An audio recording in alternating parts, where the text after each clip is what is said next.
Welcome to Our Own Voice, a partnership in mental health awareness in cooperation with NAMI Wichita and KSUN Community Radio. NAMI is a national alliance on mental illness. We're the largest grassroots advocacy network for people with mental illness and their family members, with over 800 national affiliates and 15 Kansas affiliates, with NAMI Wichita being one of those 15. We provide awareness, support, education, and advocacy for people affected by mental illness. Our purpose here is to provide a community conversation on KSUN Radio that gives insight into what it's like to live with mental illness. Our intention and hope is that our program will change attitudes, assumptions, stereotypes, and about people with mental health conditions. And in so doing, we will stop the stigma associated with mental illness.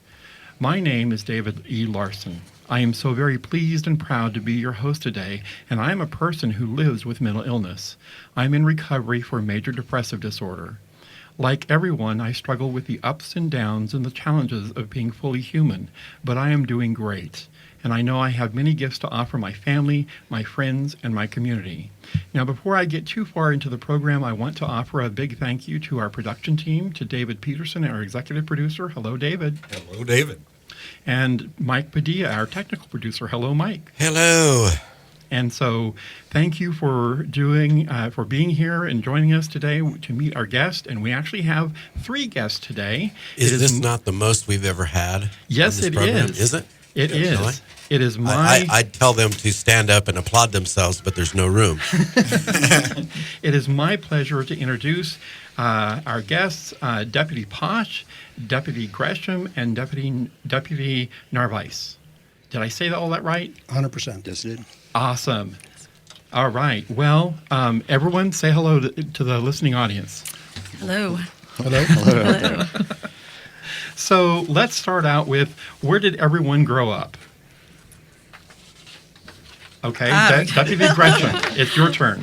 All right, that's me, I guess. Yep. All right, so I grew up outside of Wichita, a small town outside of Wichita. All right. You can name the small town. Come on. In Augusta. Oh, in Augusta. In Okay. Augusta. You're Okay. an Oriole. See, I was thinking Rose Hill. For all I knew. So David said the mascot. What is the mascot? The Orioles. The Orioles. Okay. And Narvais, where did you grow up? I grew up in a small town of western Nebraska by the name of Morrill, Nebraska. Really, Nebraska? Well, I won't hold that against you because I did live in Iowa for a time, so don't hold that against me. Fair all enough. right? Fair enough. Okay. And Deputy Posch. I grew up out by Cheney Lake, about a mile away from Cheney Lake. Okay. So you're a cardinal? Not a Cardinal. So he did go to Cheney High School. No, not a Cardinal. I was an Indian out there. Oh, an Indian. Oh. Okay. So that's Fair the enough. mascot of that high school then? Yes. Yeah. How about Okay. So now comes the other question, and why is it that I have 3 deputies sitting in our recording studio? They're getting ready to tell you. Because they Narvais, you can lead us in this. You are a CIT officer, correct? Yes, sir. I am the current agency coordinator for the Sedgwick County CIT. I'm also the current president of Sedgwick County CIT. We have Mrs. Greshem, who is our training coordinator, and Mr. Posch is one of our more successful graduates of the program. And Okay, so CIT stands for Cows in Trauma. Nope. What does it Stands stand for? Crisis Intervention Team Training. See how somebody could easily have been confused? Only you, Mike, could be confused. by that. No. Our listening audience sometimes a little slow in the uptake there. No, not true. I don't believe that. You don't? I believe you are, but not Okay, our all listening right, audience. I'll take that. So what does CIT do? CIT is a way that we have gotten together and we've decided to present information to train officers how to deal with people in emotional or behavioral crisis. One of the things we started realizing as we started going through our careers is that sometimes we catch people on some of their worst days, and whatever the reason is that put them there, it's our job to be the consummate professionals and to present ourselves in that same professional manner, model the behavior we expect, which is calmness and logic, and try to help them transition through some of the most difficult times in their lives. So we train officers how to deal with that and how to put that best foot forward, if you will, because we're always hoping for the best outcomes. So no matter the training or the experience, sometimes we don't get them, but we do everything we can to ensure that does occur. Okay, that's good because, and you said the logical mind, that goes back to one of our previous interviews when we were talking with someone who was sharing with us about borderline personality disorder, and the fact that we have two minds. We have the emotional mind and we have the logical mind.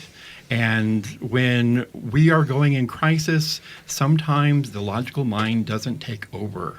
And the emotional mind does, and so we have to break that cycle. We have to go into what's called the wise mind, which is combining both of those. So, just a little added thing for us. So, all right. Well, what else can I ask you? What I was wanting to say is that if I come in contact with somebody that I don't like or that I'm getting a bad vibe from, whatever, it's easy for me just to walk away. They can't. That's right. That's right. Well, now I have to go to a break. This is Our Own Voice on KSUN Community Radio, and we will be right back with Deputy Narvais, Deputy Greshem, and Deputy Posch.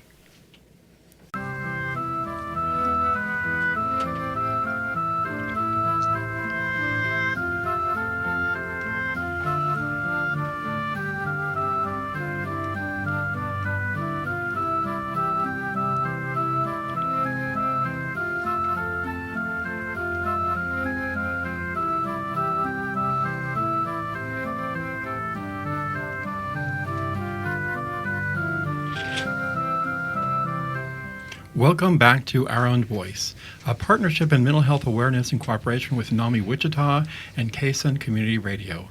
NAMI is a national alliance on mental illness.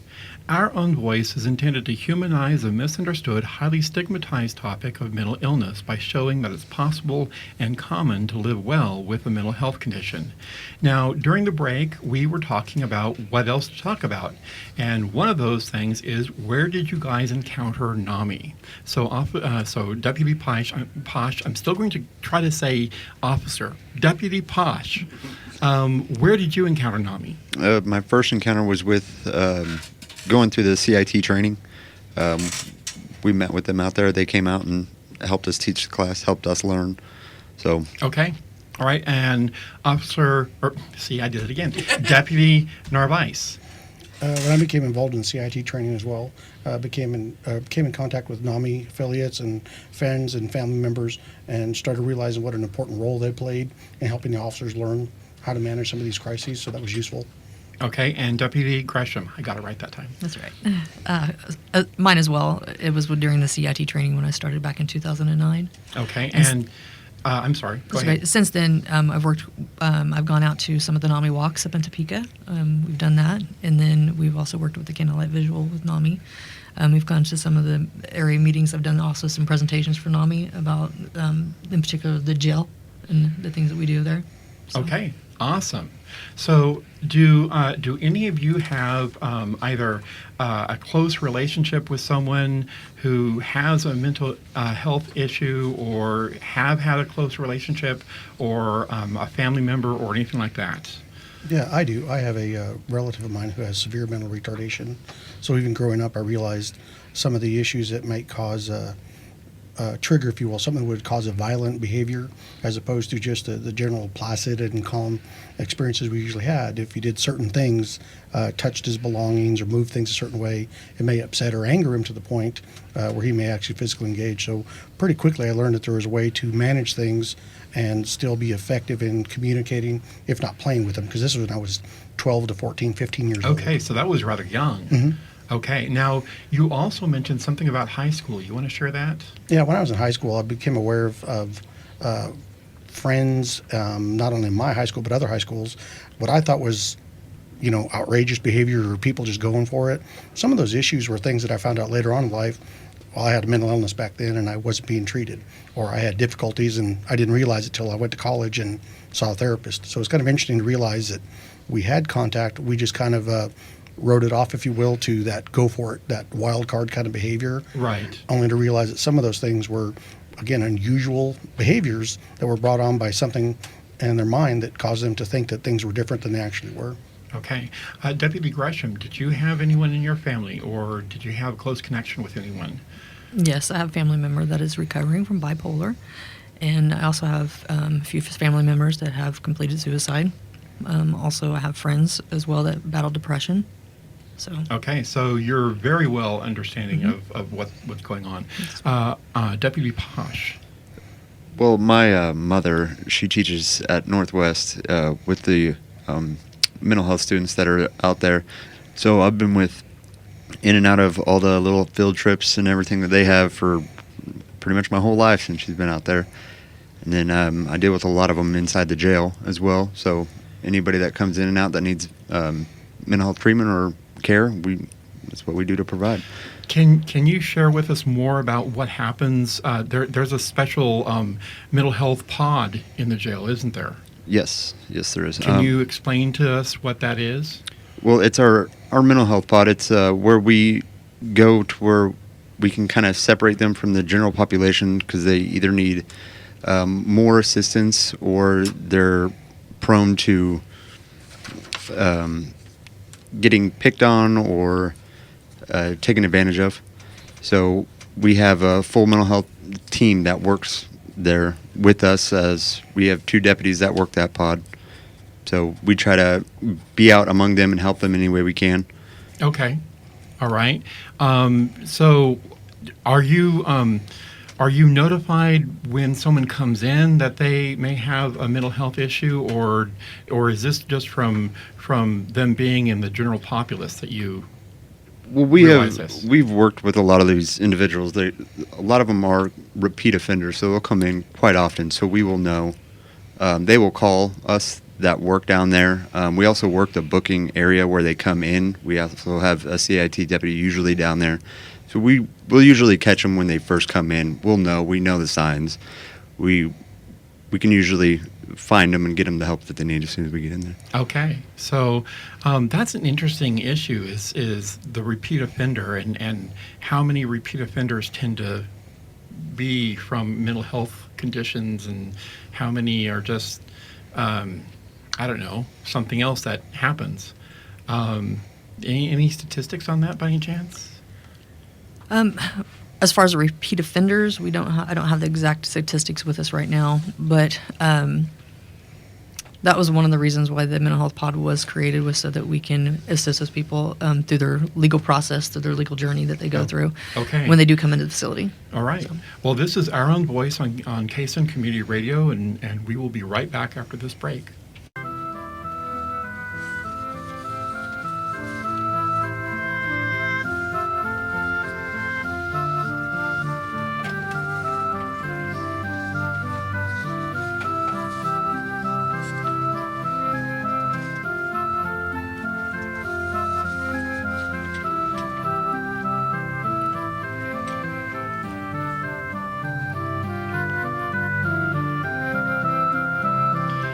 This is Our Own Voice on KSUN Community Radio. Welcome back. We are a partnership in mental health awareness in cooperation with NAMI Wichita and KSUN Community Radio. NAMI is a National Alliance on Mental Illness. So, I want to broach a subject that is popular with the NAMI-ites, I guess, and that is the subject of stigma. And I pointed out during the break that you folks live with stigma. So help me understand what stigma you have. Deputy Greshem? Mm-hmm. Well, as far as being in law enforcement, the media hasn't put us in a very good light lately. Yeah. For a while, I guess now. Very true. Yeah. So, it's sometimes when you're asked, so what do you do for a living? And I work at the jail. I work at the detention facility, and I'm like, what? Why would you ever do that? And then it just becomes a circle of, oh, that's horrible. Yeah. But that and just overcoming, hey, we're all people just like everybody else. We've got families at home. We've got friends. We still have to be able to decompress and de-escalate ourselves sometimes, and to move forward with what we're trying to do. Okay, well, you just brought up something else, and that is, what are some of your hobbies? Okay. I like to garden. Do you? Yes, Okay. yes, I do. Although I do not like the mosquitoes that were in my garden this last weekend. Fair Are you sure the enough. rain had something to do with that? Yeah, I think so. Yeah, I do like to, and I like to read as well. Okay. So spending time with my family. What kind of reading do you do? Oh, just whatever. Yeah. it's just- Whatever? yeah. Yep. I like all Fantasy, kinds of- science fiction, Sure. or Yeah, okay. I like all of it. I like all of it. It's Awesome. all right. You're a fantasy science fiction Sure. geek like me. Menus? This is going to read anything. Well, hey, I like reading menus. Why not? Well, You know? yes. Especially when I'm ordering food. Of course. So, Deputy Posch, how about you? Can you share with us your own stigma that you've experienced? I mean, she pretty much nailed it right on the head. Yeah. We get a lot of people that don't really like what we do. They don't understand what we do. So when we tell them that we work at the jail, they're just like, why would you ever do that? That's the worst people you could ever imagine. Why would you voluntarily go there every day? But, I mean, we enjoy it. We like to make a difference. We can make a huge difference there. So, I mean, So something else to add on that, and we know that not everybody that comes into the facility are bad people. You know, they might have Definitely. they just made a wrong choice, wrong decision. You know, sometimes that's what happens. So, you know, we have both ends of that, and we see that and we understand that. That is a key point. They're not all bad people. They've just made bad choices. Yes. And that leads us into the mental illness now. What stigma do you see within mental illness that we need to somehow rise above, and how can we do that? I know that's a stumper for some Yeah. people. Well, Just because somebody has a mental illness doesn't mean that they are not smart. Because I've come across a lot of individuals that have a diagnosis and they are brilliant of mind. And so I'm just like amazed by some of the things that or the interactions that I've had with individuals all of that have those. all of the comic book villains are geniuses, right? Yeah, of course. Are you So- saying comic book villains have a mental health issue? That's my opinion. Okay, fair enough. I won't argue that because I don't know. So I'm not a villain. So Thankfully.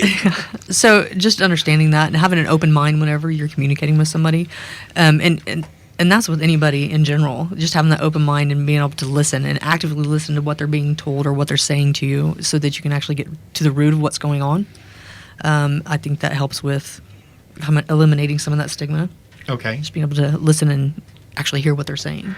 okay. Deputy Narvais, can you add anything to that? Yeah, one of the things with stigma that we want to be most aware of is oftentimes when we're called to a circumstance, detention or on the patrol side, the situation is already very chaotic. And even if somebody has a mental illness, our entire job there is to provide a measure of safety, which in some circumstances, if we deem that the circumstance is unsafe, we may do things like Mr. Posch pointed out. People just don't understand. We have to promote safety first and foremost, which means that people are running, moving, they're close to cars, they're in traffic, they're hurting other people. We may have to directly engage that, which is something that I think the average citizen may not realize. Because the thing that we have to be aware of is anywhere from 20 to 25% of the population has a mental illness. That would include law enforcement. So by destigmatizing mental illness for the general population, we also work to destigmatize that for law enforcement as well. Because law enforcement themselves, at this point, we are on par to lose about 140 to 150 officers a year to line of duty deaths, which is a tragic number by any stretch of the imagination. Wow. But the other circumstance is we will lose more officers to officer suicides than we do to line of duty deaths. We're literally more dangerous by our own hand than anything else. So by Wow. destigmatizing mental health issues and treatment issues, we hope to help not only the citizens, but also law enforcement, because ultimately we want to give you the best professional law enforcement available. That is a key point. Yes. I'd like to say out a number here and we can get back Yes. to it. And that is 316-686-1373, 316-686-1373. And I'll tell you more on the flip side. Okay. So this is Our Own Voice on KSUN Community Radio, and we are going to take a quick break, and we will be right back.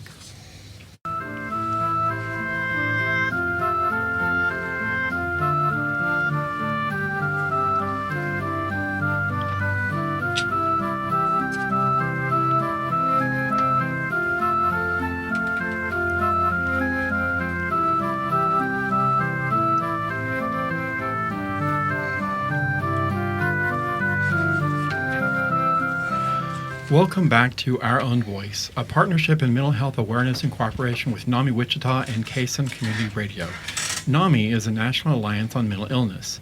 Now, David, before the break, you gave us that wonderful number. That's our information number. So can you go ahead and give us that number again and share it with the listening group, what that number does? Yes, I will. But first, I want to acknowledge the beautiful music we hear on the intros and the exits. Was composed by our David Larson. Thank you. And I also want to acknowledge and thank all the officers here. And it's, you guys have Deputies. The deputies. All the deputies. We already went through that. I wasn't listening. We know. Yeah, we know. But if you call 316-686-1373, we'll give you information. Like David said, it's an information line. If you have a crisis or an emergency, call the crisis center or call 911. It's as simple as see something, do something. That's right. Okay. Well, now during the break, we were talking about something, and Deputy Narvais and Deputy Greshem sort of discussed something, and so Deputy Greshem, I'm going to leave it in your hands, and you share with us what you were talking about. Right. So, if you do have to call law enforcement out to your home or to anywhere you're at, and you call them because somebody is in a mental health crisis, then you can request a CIT officer to come to the scene. So when you talk to dispatch, just say, my family member is going to need a CIT officer if there's one available. It would probably help us out. And so with letting the dispatch know that, then if there's one available or in the area, they'll go ahead and dispatch them to the scene. Excellent. Okay. And what happens when someone is taken into the jail? When they come in the facility, we actually have questions we ask them. The arresting officer asks them questions as well, and then once they get inside the jail, the processing deputies will do the same thing.